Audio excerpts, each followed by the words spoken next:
لیکن اس کے علاوہ معین شخص ہوگا دجال. یہ معین شخص جو دجال ہوگا اس کے بارے میں بھی ایک تو بالکل متفق علیہ چیزیں ہیں. نمبر ایک کہ وہ شخص ہے، قطعی ہے، یقینی ہے، اس کا حلیہ بھی حضور صلی اللہ علیہ وسلم نے احادیث کے اندر بیان کیا ہے. دوسری بات یہ کہ اس کے ہاتھ میں قوانین قدرت، گویا کہ تسخیر کائنات گویا کہ نقطۂ عروج کو پہنچ چکی ہے. تمام اختیارات الہی تقریباً اس کے ہاتھ میں آ چکے ہوں. جو بڑے سے بڑے معجزے اللہ تعالیٰ نے نبیوں کو دیے ہیں وہ معجزے کر کے دکھائے گا. وہ مردہ کو زندہ کرے گا، مردہ لوگوں کی افواہوں کو لے کر آئے گا، ان کی روحوں کو، اگرچہ جھوٹی روحیں ہوں گی، وہ شیاطین جن ہوں گے جو ان کا بھیس بدل کر آئیں گے، لیکن یہ کہ وہ لوگوں سے کلام کریں گی. یہ اسپرچولیزم جو اپنی انتہا کو پہنچا ہوا ہے یورپ میں اور مغرب میں، یہ در حقیقت اسی کا ایک مظہر ہے. وہ کھلے بیابان کو کہے گا جہاں بالکل ٹکیل جو ہے وہ صحرا تھا، گل و گلزار کر دے گا جب چاہے گا، جب چاہے گا، جہاں چاہے گا بارش برسائے گا. فاصلہ اس کے لیے بے معنی ہوگا. اس کی سواری وہ ہوگی کہ جس کے دونوں کانوں کے درمیان فاصلہ 80 ہاتھ کا ہوگا.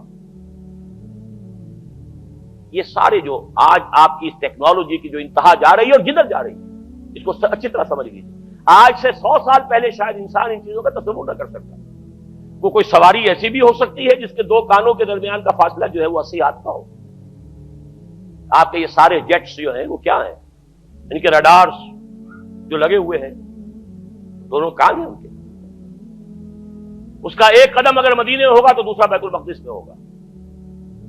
اس کی آواز پوری دنیا میں سنی جائے گی. سنی جا رہی ہے کہ نہیں؟ یہ ساری قدرت، ساری قوتیں، تسخیر کائنات کلیتاً ایک آدمی کو چیر کر دو ٹکڑے کرے گا، دونوں ٹکڑوں کو علیحدہ کرے گا، ان کے درمیان چلے گا اور پھر ان دونوں کو جوڑے گا اور کھڑا کر دے گا. احادیث میں ساری موجود ہے. سرجری جدھر جا رہی ہے کوئی عجب نہیں کہ وہاں تک آدمی پہنچ جائے.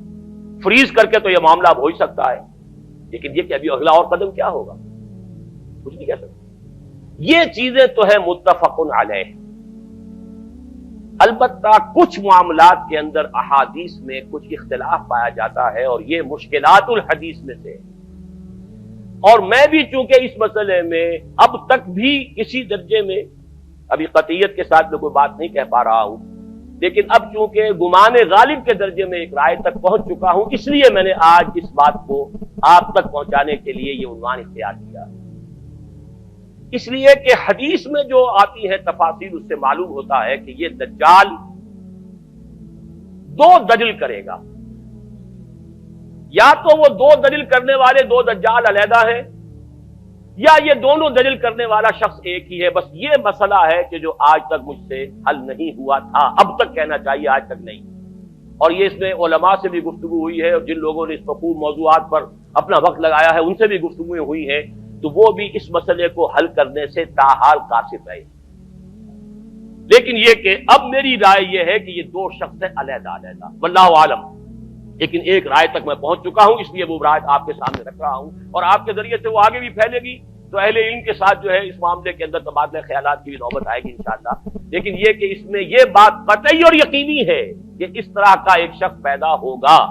البتہ یہ کہ آیا وہ دو ہوں گے دو مختلف اوقات میں، یا ایک ہی ہوگا ایک ہی وقت میں، صرف اس میں اختلاف ہے. میرے نزدیک وہ دو ہوں گے. ایک وہ شخص جو جھوٹا مسیح ہونے کا دعویٰ کرے گا، المسیح الدجال. جیسے حضور نے فرمایا میری امت میں 30 دجال اٹھیں گے جو نبی کا دعویٰ کریں گے، جن میں سے 5-6 تو حضور کے اپنے زمانے میں اور آپ سے متصل اٹھ کھڑے ہوئے تھے. بعد میں محمد علی باب ہو، بہاء اللہ ہو، قادیانی اور نہ معلوم کہاں کہاں کون کون اٹھے ہوں گے، واللہ عالم.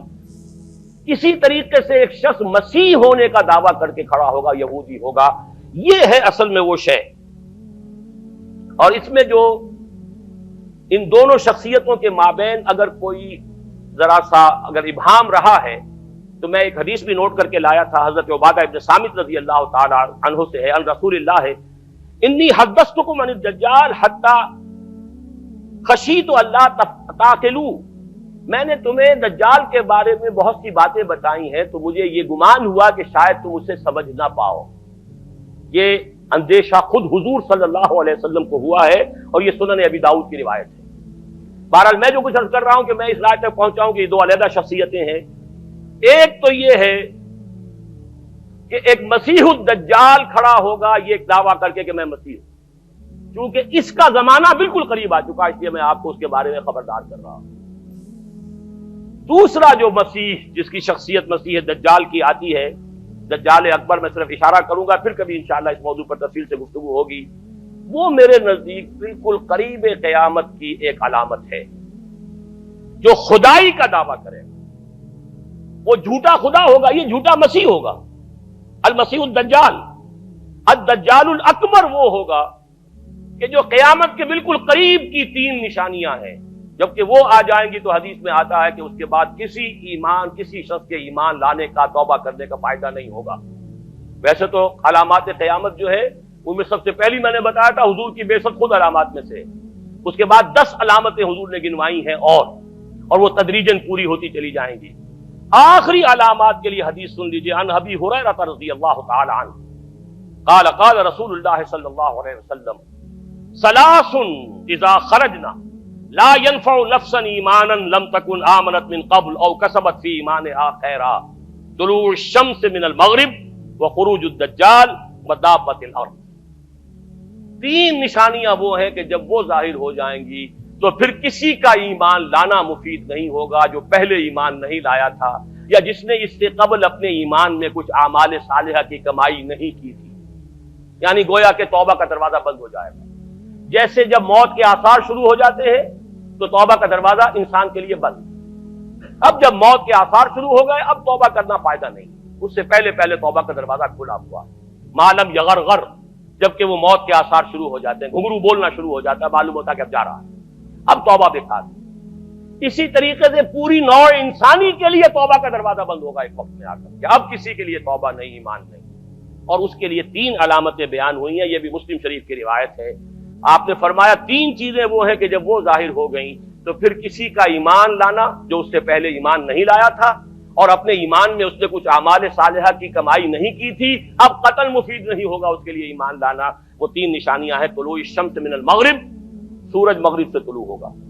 نظام شمسی میں کوئی اختلال ایسا ہوگا کہ جس سے سورج بجائے مغرب سے نکلے گا۔ وہ خروج الدجال ودابۃ الارض، ایک زمین سے کوئی چوپایا برآمد ہوگا، بعض احادیث میں آتا ہے کہ مروہ کے قریب سے وہ برآمد ہوگا جو گفتگو کرے گا انسانوں سے۔ یہ بالکل خرق عادت، یعنی وہ چیزیں کہ جن کا کوئی تعلق اب اسباب جو ہے دنیا کے ان سے کوئی تعلق نہیں ہے، کوئی فزیکل لا سے تعلق نہیں ہے، وہ بالکل معجزے ہوں گے، خرق عادت ہوگا۔ اور خروج دجال، وہ دجال جو خدائی کا دعویٰ کرے گا، اور حدیث میں آتا ہے کہ بہت کم لوگ ہوں گے کہ جو اس کے سامنے رک سکیں گے، اکثر و بیشتر جو کمزور ایمان والے لوگ ہوں گے وہ اسے خدا تسلیم کر کے اس کی پرستش شروع کر دیں۔ میرے نزدیک یہ آخری چھلنی ہوگی جو لگائی جائے گی اہل ایمان کو ایک طرف کرنے کی، اور یہ قیامت کی نشانیوں میں سے آخری نشانیوں میں سے ہے۔